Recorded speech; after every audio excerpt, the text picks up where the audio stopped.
We'll continue our discussion on coin change problem, and we analyze this problem in a somewhat deeper sense and identified that this problem satisfies optimal substructure property and overlapping subproblem, and hence this is a candidate for dynamic programming. If you look at optimal substructure property, what it says is the following. Suppose C of x represents minimum number of coins required to give change for rupee x, then this depends on three subproblems. In our case, the denominations was 1, 3, 4, and the set of denomination was this. We said you give one rupee coin and focus on the subproblem C of x minus 1. So minimum number of coins required to give change for x minus 1 plus 1. This one is for one rupee coin. That would be a change for this. Either it could be this or supply one 3 rupee coin and focus on this subproblem. Minimum number of coins required to give change for x minus 3. Or supply one 4 rupee coin and focus on this subproblem. So it is optimal substructure. So solution to problem x depends on three subproblems. Optimal solution to this, or optimal solution to this, or optimal solution to this. Now what we do, we take min out of these three, because we don't know whether minimum comes from this or this or this. So take minimum of this, that would be the change for this, and it is recursive. I mean, this itself is a recursive definition, which means to compute C of x minus 1, you again look at one side, this becomes C of x minus 2, which means I am supplying one rupee coin, or it is C of x minus 1 minus 3, which means I am supplying one 3 rupee coin, or C of x minus 1 minus 4, which means I am supplying one 4 rupee coin. And further you keep doing this down until we hit the base case, where if x becomes 0, we say it is 0, or if x is 1, we say it is 1. So you get to see that optimal substructure gives you recursive subproblems. Recursive problem or recursive subproblems. And which means what? If we solve carefully these recursive subproblem in bottom-up fashion, then we are done with the solution. And to start with, you say C of 0 is 0 and C of 1 is 1, then C of 3 is 1, C of 4 is 1. So these are all the given denominations, right? To give change for 3, just supply one 3 rupee coin. Change for 4, just give this. Then look at other values. Using this as our base case, because recursive subproblems and mathematical induction are related, right? In fact, the proof of correctness for this comes from mathematical induction. So keeping this as the base case, we start looking at C of 2, then C of 5, and so on. For example, C of 5 tells you it is min of 1 plus, you apply over here, it says C of 4. Or 1 plus, you apply here, it is C of 2. Or you go over here, it says 1 plus C of 1. So we see that when we come over here, we have values for all of them. C of 4, C of 1 comes from this, and C of 2 comes from this. So we see that when we go to C of 5, we have solutions to all these subproblems which can be used to solve this subproblem. Then we go to C of 6. C of 6 make use of this. So like that, if we do it, when we go to C of x, we will have solutions to these subproblems using which one can find the solution to this problem. Okay. And interestingly, we also saw that these problems have overlapping structure, and so once you compute and store it in a table, we don't need to recompute. For example, C of 1, it is appearing in base case. It will also appear when we compute C of 2. It will also appear when we compute C of 5. So you compute once, and after that, wherever it appears, you reuse the solution. So formally, this is the picture of optimal substructure. Now one can generalize this. Suppose the denominations are d1, d2, so on up to dk, then solution to this is minimum of 1 plus you supply d1, then you are left with this, or you supply x minus d2, then you are left with this. You go all the way up to dk. And min of all this is precisely your solution. What are the base case? You want to supply change for x, where x is d1, it is 1 coin. So C of d2, C of d3, and so on up to C of dk is 1. So now all of this becomes base case. Now one can start computing the other values of x with the help of this optimal substructure, and this also gives us a recursive definition, so this recursive subproblem. And interestingly, we will see that very similar to this, there will be optimal overlapping subproblem which you can exploit when we compute C of x for other values of x. Fine. Now let us compare dp versus brute force approach. So when we looked at the denominations 1, 3, 4, we said at the top level x, and then you supply 1, suppose x is 8. Then this side it becomes 7, then 8 minus 3, 5, 8 minus 4, 4. Then again we get a ternary structure. You supply 1 rupee coin 6, or 3 rupee coin 4, or 4 rupee coin 3, and so on. So similarly over here also we get this. Then over here we get 1, we get 3, 3, 1, 4, 0. Now this recursion stops, the other recursion will continue. This will go for 1 more iteration, so this will go for 6 more iterations, and so on. Now the question is, if you look at this brute force, so where are we seeing our first 0? At what level the first 0 is seen? Similarly, the last 0 is seen.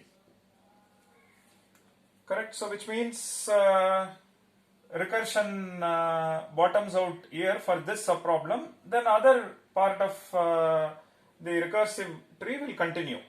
So, and then we will start seeing 0 at this level, then this after maybe 3 iterations. So like that, we will have 0 starting from here to somewhere down. Correct? So now I want to estimate what would be the size of this tree. That is our ultimate question. So question is the size of this recursion tree. So that will help us to estimate y, to estimate time complexity.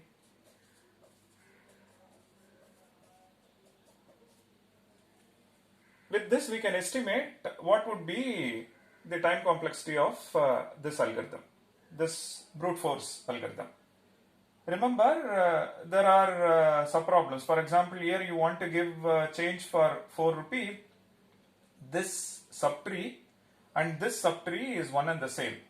But when we follow brute force, I will compute this one again and over here also again. Similarly, this recursive subtree will also be computed at this place once and once over here as well. Correct? So same subproblem is being computed, so we are doing extra work over here. Okay. You can look at it this way. And we keep subtracting 4, right? So which means among this, the max denomination is 4. So this will hit 0 first. Which one will hit 0 later, or the last one? That would be the least denomination. So this will take 8 iterations to reach 0, which means it is this branch. So this branch would be the longest path, which means maximum number of iterations, because in all this you supply just 1, 1, 1. Maximum number of iterations to hit the recursive subproblem C of 0, which means recursion bottoms out, you return 0. This would be the shortest path, least number of iterations. So least number of iterations or minimum number of iterations to hit the recursive subproblem C of 0, that I mean informally, when exactly first 0 is seen and when exactly last 0 is seen. So now denomination is like x minus 4, again x minus 4, again x minus 4 and so on, right? How many iterations will be there? There will be x by 4 iterations, right? There will be x by 4 iterations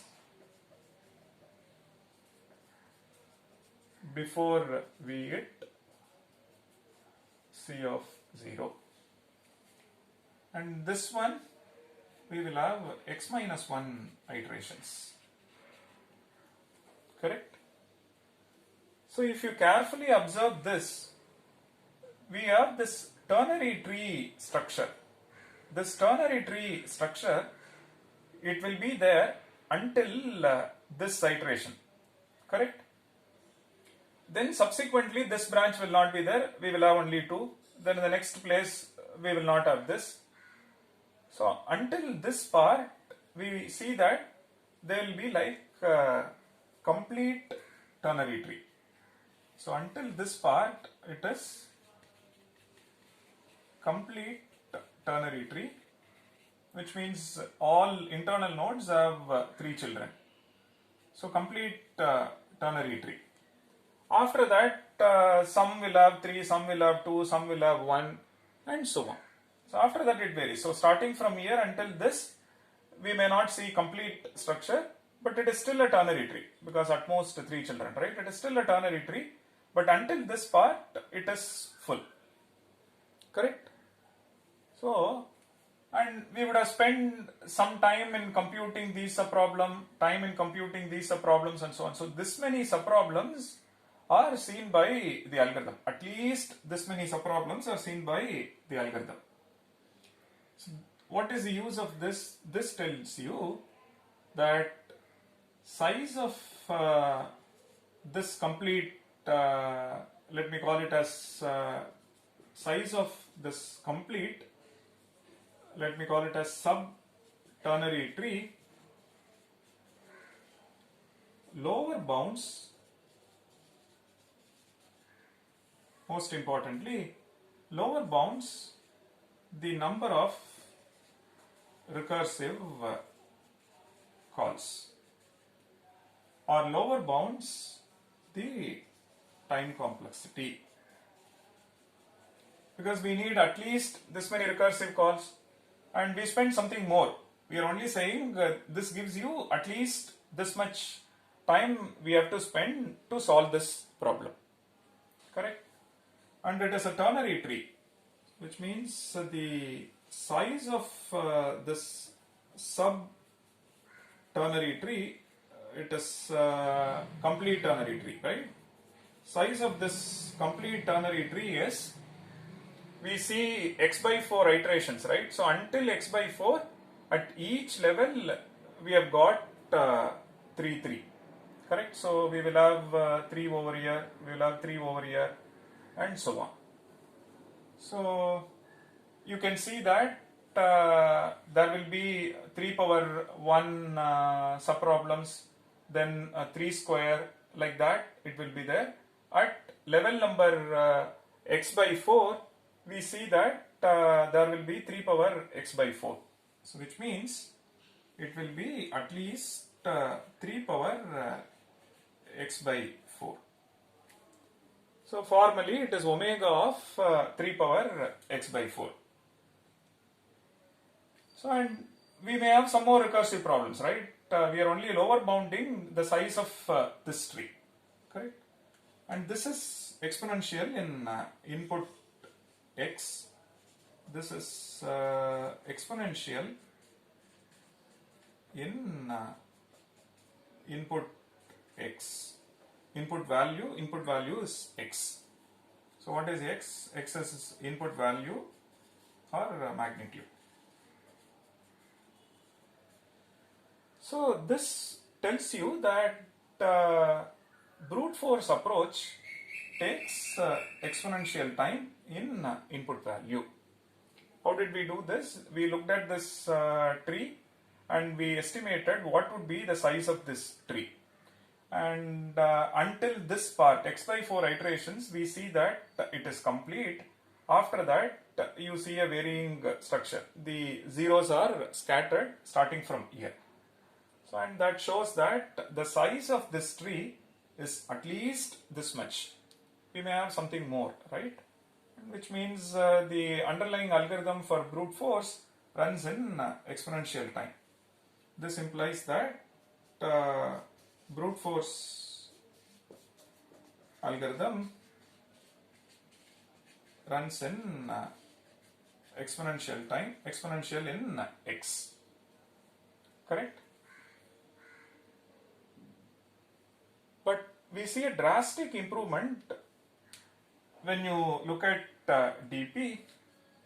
If you look at dp, dynamic programming, we only compute a subproblem exactly once. Same subproblem is not computed more than once. You just maintain one array, and in that you see that first you update C of 0 to be C array to be 0, C of 1 1, and C of 3 1, C of 4 1. Then compute C of 2 with the help of these base values and update this one. Then compute C of 5 with the help of these values, update this. Then compute C of 6 and update this value, and so on. Which means we just maintain one, this is what I was referring to as a table, or in this case we maintain one dimensional array, and with that we are able to update the values with the help of what is being computed before. So we are not computing subproblem more than once, and when I look at this problem and I need some subproblems to compute this, and all these subproblems are computed before. Like that we start computing it. So in one linear scan you can complete the task. So which means in polynomial effort, and dp is done. So poly time, poly in x.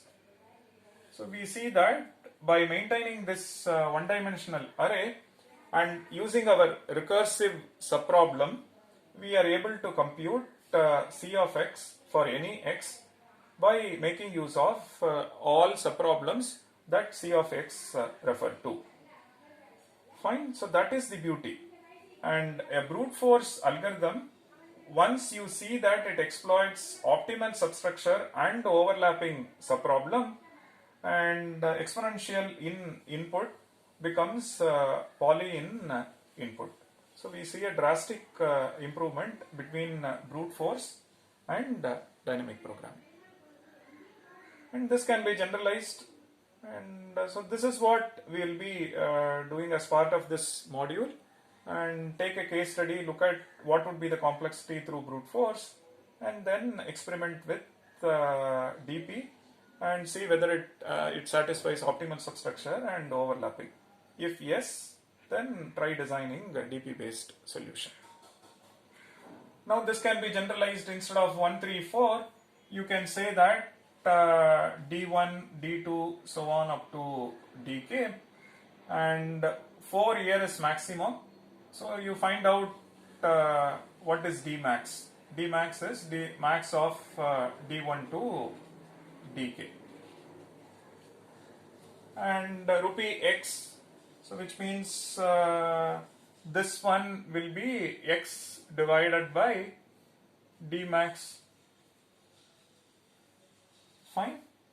And now size of this would be omega of, if there are k denominations, this becomes k dimensional tree or k-array tree, and number of such nodes will be k to the power x by d max. So this would lower bound the size of the tree. Again, it is exponential in